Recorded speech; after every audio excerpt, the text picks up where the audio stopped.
por aqui. Vamos agora à nossa entrevista. Vamos conversar. O nosso entrevistado de hoje é o Manuel Paiva, colunista aqui da nossa CBN Amazônia, quando o assunto é mobilidade urbana, e também ele é ex-diretor do Departamento de Trânsito do Amazonas e vice-presidente do Instituto Piatã.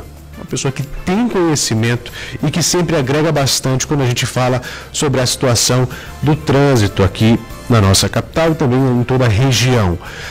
Agora a gente vai falar sobre a questão das subidas no número de mortes no trânsito. Manuel Paiva, bom dia. Bom dia, que prazer estar com você. Bom dia, senhores ouvintes que estão nos seguindo e estão ouvindo a CBN pelo YouTube, pela rádio, pelas redes sociais. É um prazer estar aqui com você. Vamos lá, Manuel. A gente traz esses dados aqui porque depois de cair até o final da década passada, as mortes no trânsito brasileiro voltaram a crescer. Economia em alta, menor fiscalização, né? A gente já falou sobre isso, inclusive contribui para a mudança dessa tendência, que inclusive ela é muito forte aqui na região norte. O que explica essa alta?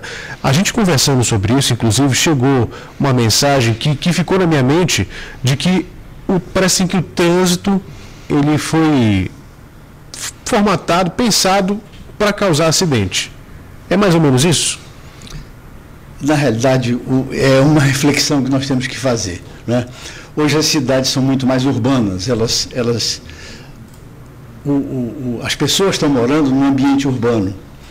E quando moram num ambiente urbano, elas moram mal, moram longe, elas moram em áreas não apropriadas, áreas de risco, longe, né, do trabalho, longe do abastecimento.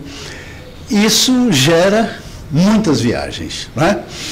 E nos últimos 30 anos, ocorreu um fato em toda a América Latina, em que a qualidade do transporte urbano, ele diminuiu. As pessoas fugiram do transporte urbano. Isso vem acontecendo basicamente nos últimos anos de uma maneira muito intensa. Cidades como Manaus, como Rio Branco, como Porto Velho, como Belém, né? O Rio de Janeiro, Brasília, São Paulo, enfim, isso é a característica da cidade brasileira, né? O transporte está ruim e as pessoas vão para o transporte individual. Isso se acentuou exatamente através da pandemia, onde Manaus, especificamente, mais de 30% da população que era usuária cativa do transporte coletivo, ela foi para o transporte individual, tá? E fez com que, na realidade, as pessoas começassem a usar o transporte individual. A Organização Mundial de Saúde, ela fez uma pesquisa até o ano passado e ela notou que nas cidades da América Latina, a grande maioria, não só dos grandes centros urbanos, mas as cidades do interior, as cidades da região metropolitana, elas começaram a ter um aumento atípico, diferente, numa modalidade que até então era tranquilo, que era através da motocicleta, né? As pessoas começaram efetivamente a utilizar a motocicleta. E aí você veja, cidades como Manacapuru, cidades como Cruzeiro do Sul, cidades como Itacoatiara, Parintins, Tabatinga, Lábrea, Boca do Acre, Porto Velho, né? Ariquemes. Essas cidades, efetivamente, hoje a população anda de motocicleta. Em média, 70% a 80% da população. A motocicleta é um tipo de transporte, tipo de modal, econômico, barato, ágil, né? Mas ela é muito perigosa. Porque, infelizmente, Breno, as nossas cidades que têm como modo de transporte esse modal, que é a motocicleta, as duas rodas motorizadas ou elétrica, essas cidades não estão estruturadas num processo de educação de trânsito, num planejamento urbano para adequar as vias com concordâncias, com ajustes, com controle do pavimento, com manutenção do pavimento, com sinalização, com fiscalização, com com gerenciamento do transporte e trânsito. Normalmente esses municípios não têm opção para a população de transporte coletivo urbano. Ela só diz, olha, te vira, ou vai a pé ou vai de moto. É assim que acontece nas cidades do interior. E isso se torna mais vulnerável. E aí a Organização Mundial detectou que os acidentes que ocorrem nas cidades da América Latina, no Brasil, a grande maioria são com motociclistas, é quem usa esse tipo de transporte. Ou seja, nós estamos matando gente, nós estamos machucando gente, nós estamos colocando essas pessoas como deficientes físicos, essas pessoas estão saindo de circulação numa idade economicamente ativa. Ou seja, está havendo uma revolução muito forte na sociedade e as pessoas estão indefesas quanto a isso. E isso tem dado esse dado alarmante que todo dia nós estamos presenciando, não só aqui na nossa capital, ou em Rio Branco, ou nas cidades que são menos adensadas, essa mortandade de pessoas através da motocicleta. Então, evidentemente que isso fez com que o aumento da população, né, você vendo, olha só, a grande maioria dos municípios amazonenses, no censo de 2023, ocorreu um fato interessante. Manaus cresceu 15%. Iranduba, aqui do lado de Manaus, ela cresceu quase 50%. A população, ou seja, Manaus não cresceu tanto, mas Iranduba, do lado de Manaus, região metropolitana, cresceu maior do que Manaus. Itacoatiara cresceu mais do que Manaus. Presidente Figueiredo cresceu mais do que Manaus. Manacapuru, idem. Você veja, e esses municípios, efetivamente, além do aumento da população, maior do que Manaus, eles também aumentaram a necessidade de se deslocar. Através de quê? Do ônibus? Não, lá não tem ônibus, lá não tem transporte coletivo, as prefeituras não estão organizadas, não oferecem isso à população, e elas caem na moto, e elas caem num ponto negro de acidente. E por isso esse aumento, isso é o principal motivo, é a principal reta de raciocínio lógico, a lógica urbana das cidades. Por que elas aumentaram tanto assim?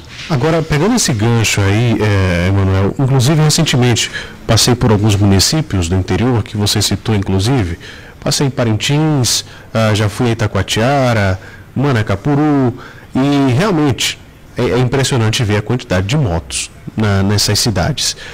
E também eu me impressionei pelo fato de eu não ver fiscalização, não ver sinalização, quase aquele trânsito da Índia. No fim das contas, todo mundo vai ali meio embolado, mas vai. Todo mundo quer chegar, não importa como, não importa se vai parar ali na placa de pare, que às vezes nem tem. Como é que a gente consegue organizar esse trânsito como um todo? Porque assim, a gente quando está no trânsito é regido pelo CTB. Isso vale para qualquer município, mas os municípios às vezes não conseguem fazer a fiscalização ou ter a sinalização. Como é que a gente consegue? Porque tem essa situação, às vezes a pessoa está lá, é uma dinâmica diferente. Manacapuru, por exemplo, o pessoal anda muito sem capacete. Essa é a ocorrência mais que você vê assim tranquilamente, as pessoas andando sem capacete. Quando vem para Manaus, acaba adquirindo esses costumes. Como é que a gente consegue adequar todo mundo e falar assim, olha, a gente tem esse CTB, tem que seguir a lei, que é complicado, né? Olha, você está indo num ponto fundamental, que é o fortalecimento dos órgãos de gerência. É importante que se tenha. É preciso ter polícia, é preciso ter quem mande, é preciso ter quem fiscalize, que diga à população, ei, você pode reclamar para mim.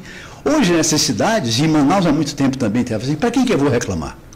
Vou reclamar para o arcebispo metropolitano, que hoje é cardeal? Não.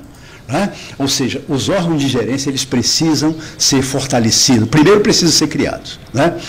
Em nosso estado, apenas 30% dos municípios têm um órgãozinho municipal que é o responsável. A Câmara votou um plano de mobilidade, votou que ali tem que ter um órgão de gerência como o IMMU tem em Manaus, ou seja, para que ela possa gerenciar. Se eles estão atuando ou não, isso é outro departamento. Evidentemente, aonde não tem isso, era para o DETRAN, Departamento Estadual de Trânsito, estar atuando num processo não só educativo, não só emitindo carteira de motorista, não só emitindo documentos de fiscalização, mas ele é o órgão estadual de trânsito responsável pelas vidas, pelo processo de planejamento, pelo processo de operação, pelo processo de educação de trânsito, pelo processo de gerenciamento. Porque só assim as pessoas vão dizer: o mototaxista de Manacapuru, ele precisa ter apoio, ele precisa ter um processo de entendimento, ele precisa ter um processo de monitoramento. Mano, nós temos um exemplo, Manaus, né? Nós estamos há quase 9 anos sem uma fiscalização eletrônica. Graças a Deus, graças à iniciativa da Prefeitura, agora nós voltaremos a ter um processo de fiscalização eletrônica moderno, mais amplo, para que as pessoas possam ser fiscalizadas o mau motorista. Engraçado você falar isso, porque tem muita gente que inclusive fala contra, né? Ah, mas vai aí, vai colocar e vai multar a gente. Mas aí só deve, quem não deve não teme. Você sabe, Breno, quem tem medo do Corujinha, quem tem medo da fiscalização é o mau motorista. É o cara que fez o sinal, é o cara que estava fazendo racha nesse final de semana no Dom Pedro ali. Você viu nas redes sociais? Estavam fazendo racha ali no Dom Pedro. Essas pessoas não vão gostar do Corujinha. As pessoas que fazem racha na Avenida das Torres, lá na Estrada da Ponta Negra, no Novo Rapidão, não vão gostar do Corujinha, porque o Corujinha vai flagrar, vai mostrar que elas precisam ser caçadas.